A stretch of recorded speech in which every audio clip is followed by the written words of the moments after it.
Allah who is the most merciful, Muhammad, the holy prophet, peace be upon him. Hello guys, here is Muhammad Mujahid Shehzad. Welcome to all in Mujahid Knowledge Studio. आज का जो हमारा topic है हम discuss करेंगे disease control. जो topic है उसका जो पहला सेक्शन है हमारे पास प्रिवेंटिव मेजर्स।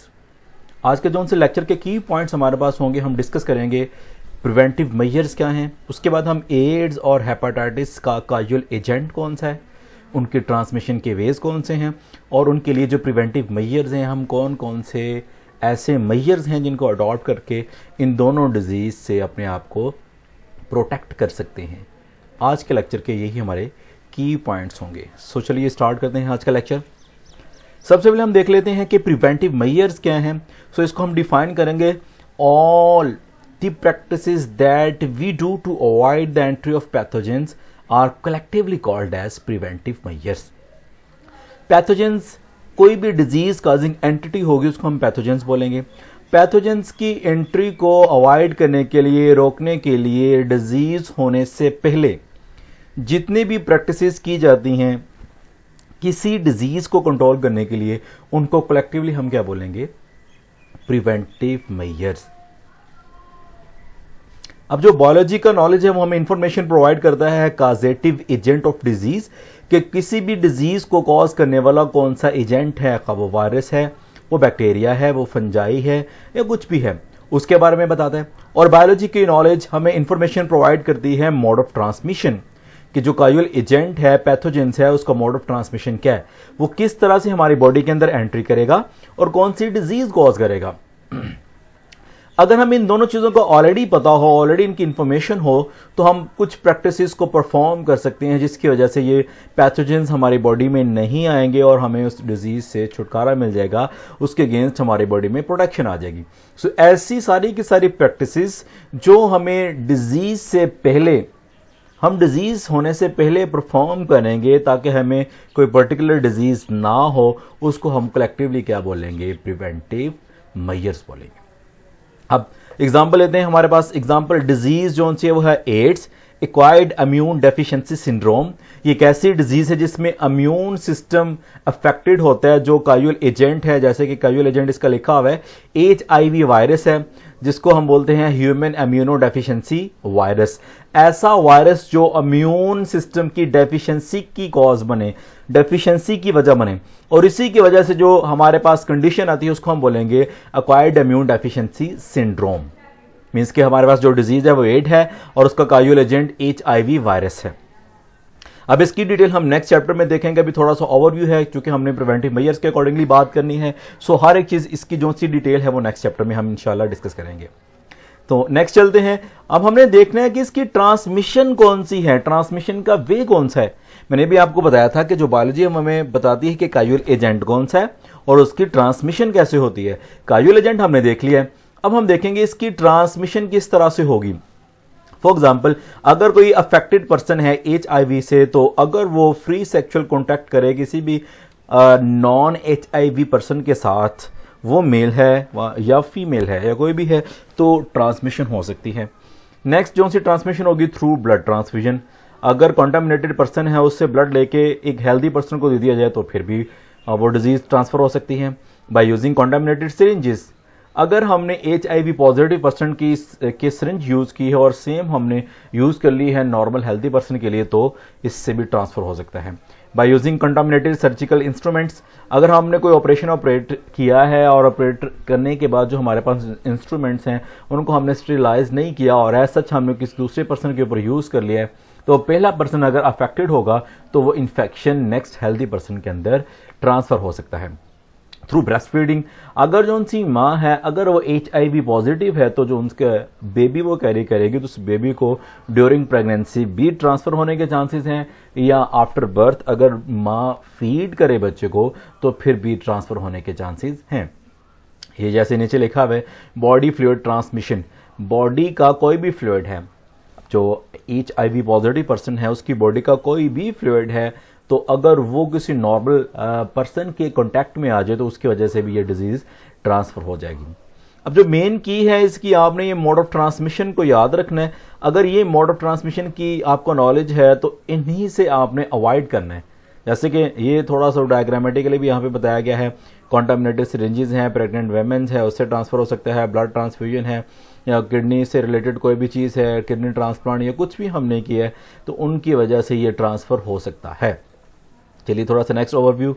अगर हम इसकी ट्रीटमेंट की बात करें तो डिजीज़ होने के बाद ट्रीटमेंट शुरू होता है। अभी हमारे पास एड का वैसे ऐसा कोई प्रॉपर ट्रीटमेंट नहीं है, लेकिन हमने इसके लिए प्रिवेंटिव मेजर्स को यूज़ करना है। जैसे कि हमने इसकी डिफाइन में देखा था, सारी की सारी प्रैक्टिसेस जो हम डिजीज़ के होने से पहले करें वो प्रिवेंटिव मेजर्स में आएंगी। तो डॉक्टर्स ने क्या एडवाइस किया, डॉक्टर ने एडवाइस किया है कि आपने केयरफुल रहना है और अवॉइड करना है पॉइंट ऑफ कॉन्टैक्ट। जैसे कि अभी हमने जो इसकी ट्रांसमिशन पढ़ी हैं, आपने जस्ट एक लफ्ज़ ऐड करना है, एक वर्ड ऐड करना है, अवॉइड।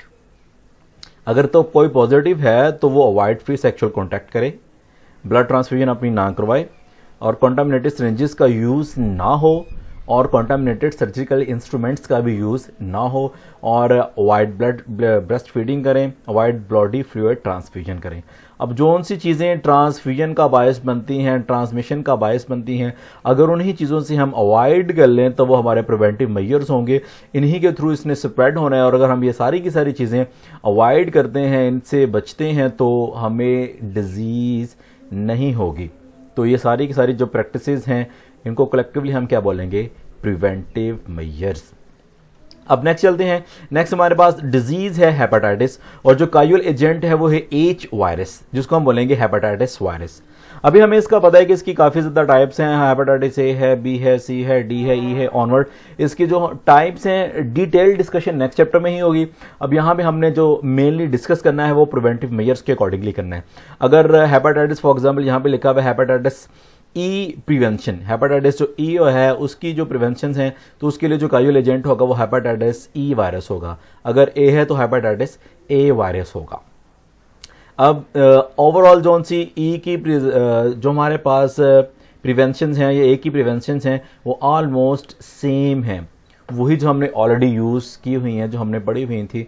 एड्स के केस में ऑलमोस्ट वही सारी की सारी होंगी। जैसे कि ये लिखा हुआ है उसका जो पानी है वो आप ना यूज़ करें, हैंड जो उसने हैंड सोप जो सा यूज़ कॉन्टामिनेटेड पर्सन ने किया है या अफेक्टेड पर्सन ने किया है वो आप यूज़ ना करें। मीन्स के वही फ्री सेक्सुअल कॉन्टैक्ट है या ब्लड ट्रांसफ्यूजन है, कॉन्टामिनेटेड सिरिंजेस हैं, ये कोई भी चीज़ आपने जो अफेक्टेड पर्सन है, जो एच वायरस पॉजिटिव पर्सन है, हेपेटाइटिस वायरस पॉजिटिव पर्सन है, उसकी आप यूज़ ना करें। थोड़ा सा नेक्स्ट स्लाइड में हम देख लेते हैं। जैसे कि ये लिखा हुआ है वही चीज़ें जो हमने पहले देखी थी, फ्री सेक्सुअल कॉन्टैक्ट्स, इसकी वजह से ये ट्रांसफ़र हो सकता है, फ्री सेक्सुअल कॉन्टैक्ट की वजह से। उसके बाद ब्लड ट्रांसफ्यूजन है उसकी वजह से हो सकता है, कॉन्टामिनेटेड सिरिंजेस हैं या सर्जिकल इंस्ट्रूमेंट्स हैं तो उसकी वजह से ट्रांसफ़र हो सकता है, ब्रेस्ट फीडिंग है या प्रेगनेंसी की ड्यूरेशन में भी मदर टू चाइल्ड ये ट्रांसफ़र हो सकते हैं, और बॉडी फ्लूइड के ट्रांसफ्यूजन या ऑर्गन ट्रांसप्लांटेशन के थ्रू भी ये ट्रांसमिट हो सकते हैं। अब यही वो सारी की सारी चीज़ें हैं जिसके थ्रू ट्रांसमिशन होगी हेपेटाइटिस वायरस की। तो अगर इन्हीं से अवॉइड किया जाए, इन सारी चीज़ों से अवॉइड किया जाए तो वो प्रैक्टिसेस आ जाएंगी हमारे पास प्रिवेंटिव मेजर्स में, तो ये डिजीज़ नहीं होगी। जैसे कि ये ट्रीटमेंट में फिर लिखा हुआ है कि इसका भी कोई प्रॉपर ट्रीटमेंट नहीं है। हाँ मेडिसिन है इसके लिए अवेलेबल, मेडिकेशंस करवाते हैं, कुछ मंथ की ड्यूरेशन होती है 4 से 6 मंथ की, लेकिन उस ड्यूरेशन की वजह से होता क्या है कि जो उनसी रिप्रोडक्टिव एबिलिटी है, जो उनसी वायरस जिस वायरस की एंट्री होगी बॉडी में उसकी जो रिप्रोड्यूस करने की एबिलिटी होगी, रेप्लिकेशन की एबिलिटी होगी, वो ख़त्म हो जाएगी और कम्प्लीटली जो उनसे बॉडी से वायरस का एलिमिनेशन नहीं होगा, ख़त्म नहीं होंगे। अब इसके जो प्रिवेंटिव मेजर जैसे कि मैंने पहले बताया, केयरफुल रहना है और अवॉइड करना है अपने पॉइंट ऑफ कॉन्टैक्ट से, जो ऊपर हमने पढ़े थे उसी को फिर यहाँ पे रिकॉल किया गया है। अवॉइड करना है फ्री सेक्सुअल कॉन्टैक्ट से, अवॉइड करना है ब्लड ट्रांसफ्यूजन से, और अवॉइड करना है कॉन्टामिनेटेड सिरिंजेस या सर्जिकल इंस्ट्रूमेंट से, ब्रेस्ट फीडिंग को भी अवॉइड करना है, और अवॉइड करना है बॉडी फ्लूइड के ट्रांसफ्यूजन से भी। अगर कोई पॉजिटिव पर्सन है, हेपेटाइटिस पॉजिटिव पर्सन है, तो वो इन चीज़ों से अवॉइड करे, और जो नॉर्मल पर्सन है, नेगेटिव पर्सन है, वो तो लाजमी इन चीज़ों से करे अवॉइड, ताकि उनके अंदर बॉडी के अंदर कोई भी डिजीज़ जो एच वायरस से रिलेटेड है, खा वो ए है, बी है, सी है, या जौन सा भी है, वो बॉडी के अंदर एंट्री ना करे। तो अगर वो बॉडी के अंदर एंट्री नहीं करेगा तो आपको वो डिज़ीज़ नहीं होगी। प्रिवेंटिव मेजर्स का मकसद यही है कि हम डिज़ीज़ के होने से पहले, पैथोजेंस की एंट्री से पहले हम कुछ इस तरह की प्रैक्टिसेस कर लें जिसकी वजह से पैथोजेंस की एंट्री ही बॉडी में ना हो, और अगर पैथोजेंस की बॉडी के अंदर एंट्री नहीं होती तो फिर वो डिजीज़ भी नहीं होगी। तो ये था गाइस आज का हमारा लेक्चर। इससे रिलेटेड जो एमसीक्यूज शॉर्ट लॉन्ग हैं वो सारे के सारे आपको इसी लेक्चर में मिल जाएंगे या ऑफिशियल वेबसाइट से मिल जाएंगे। आप विजिट कर सकते हैं हमारा यूट्यूब चैनल मुजाहिद नॉलेज स्टूडियो। होप सो कि आपको आज का लेक्चर भी अच्छा लगेगा, और कोशिश कीजिएगा कि आज का लेक्चर खुद भी सुने, अपने दोस्तों के साथ शेयर भी करें और सब्सक्राइब भी करें। मज़ीद वीडियो के लिए सब्सक्रिप्शन बहुत ज़रूरी है और बेल आइकन को भी प्रेस करना बहुत ज़रूरी है। सो मिलते हैं नेक्स्ट वीडियो में, तब तक के लिए अल्लाह हाफिज़, अपना बहुत ज़्यादा ख्याल रखिएगा।